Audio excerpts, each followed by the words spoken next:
Branzino, Anatra, marcia!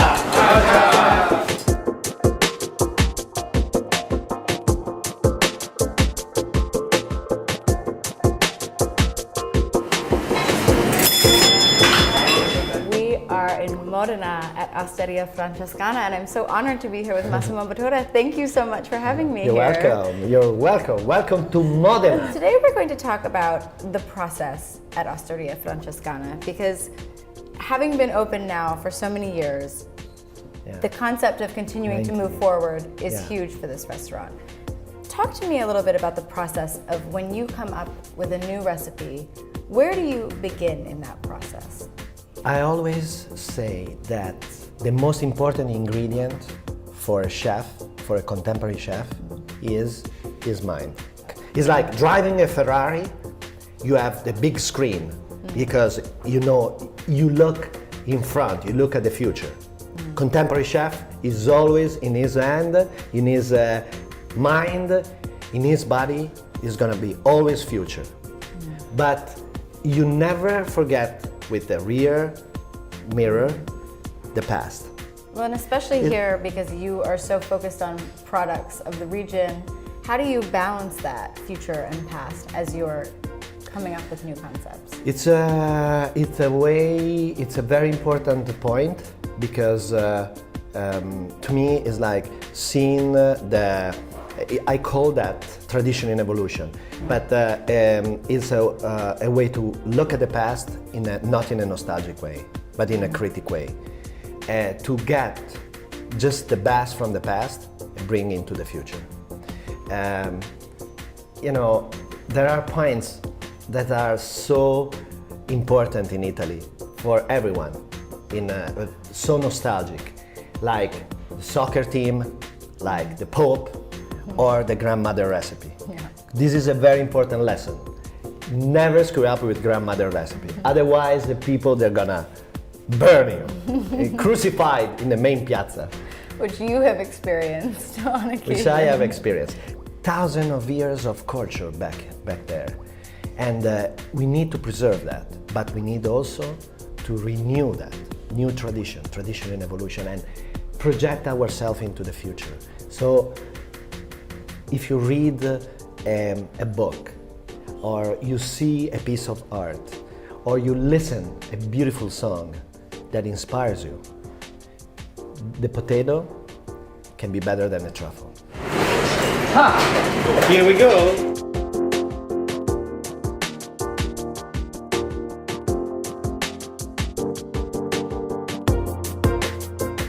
How do you get from tortellini is beautiful to me to the actual dish that a person eats?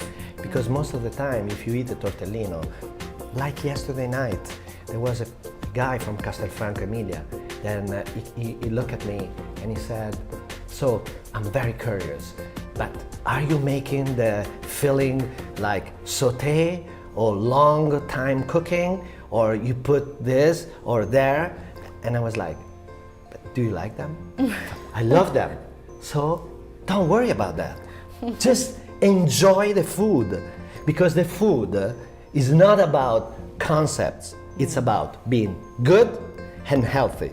Then everything we have in the back is like, it comes after, because the first dialogue, we are cooked, and the first dialogue we have is with your palate. Then with your mind, but first with your palate. And is that on some level difficult for you?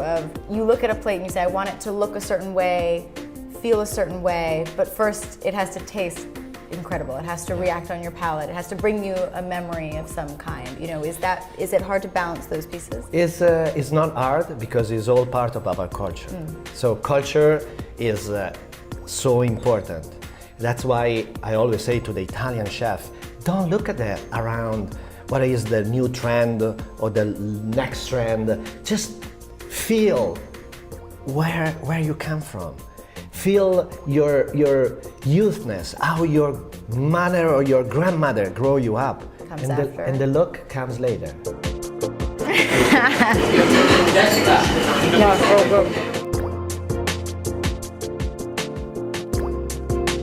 do you evolve, especially the classic dishes and the dishes that people have come to expect from you? I know. It is very important. It's a reflection of not to lose yourself in everyday life. So, for example, we have tagliatelle ragu. It's like bolognese sauce. Right. And I travel all over the world. It's like the most classic of the classics, right. like lasagna. Right. Lasagna. It's like lasagna 2005, lo mejor de la gastronomia. Was just an air cooler like a Ferrari T4 of Gilles Villeneuve. It's like the most poetry, the most incredible pilot, driver, you had in F1 racing.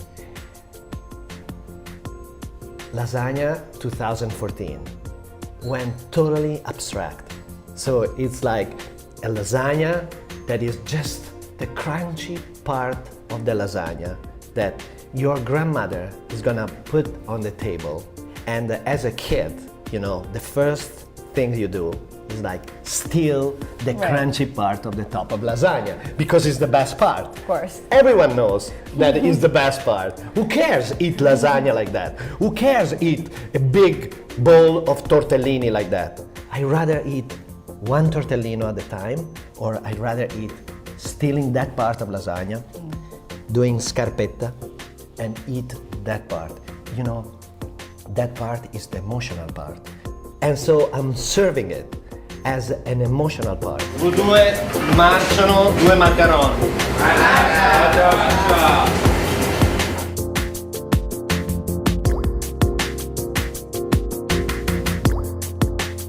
As the acclaim comes, as the audience of the restaurant comes, how do you find the evolution of the restaurant continuing when you have quite a different audience coming to the restaurant and tasting the foods? How do you find creating food memories for people that potentially have such different experiences? I know. This is a very, very good question. The audience are totally different. For an Italian chef, have the 3-star Michelin is the dream of a dream. As Bocuse was saying 30 years ago, the Italian chef, they have to understand how incredible the ingredients they have and how good they are, and give value to the artisan, the cheesemaker, the farmers. We learned that lesson. And that's one of the most important lessons. And people, they follow the Michelin guide are totally different from the people they follow the 50 best restaurant list. They come for an experience, they order a la carte, they get the wine list, they order a couple of bottles, and they enjoy that way. The people from the 50 best, they don't even open the menu.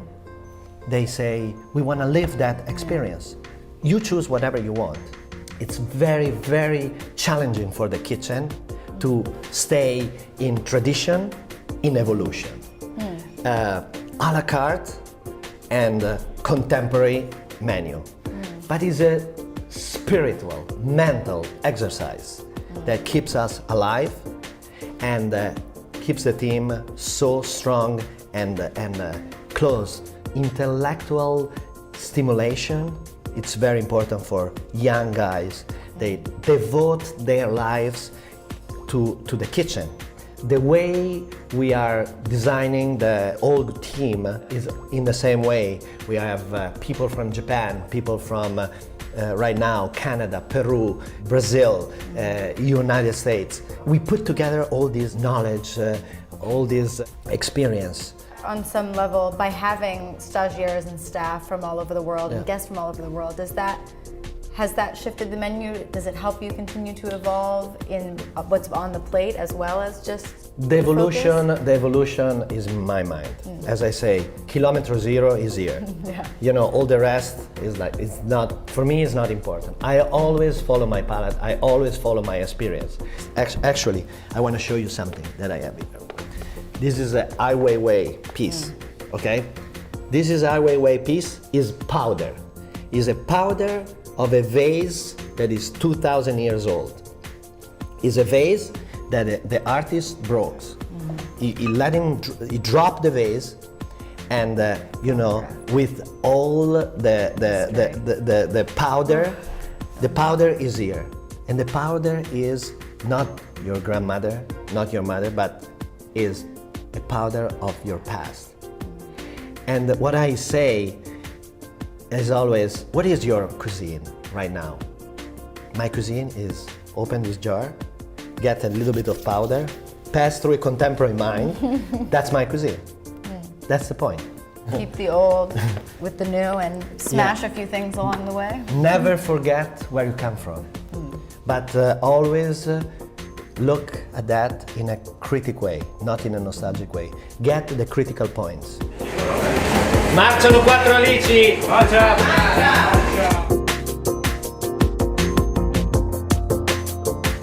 Well, thank you so much for talking to us about the process and the inspiration behind Osteria Toscana. So appreciate it. Thank you. You're welcome.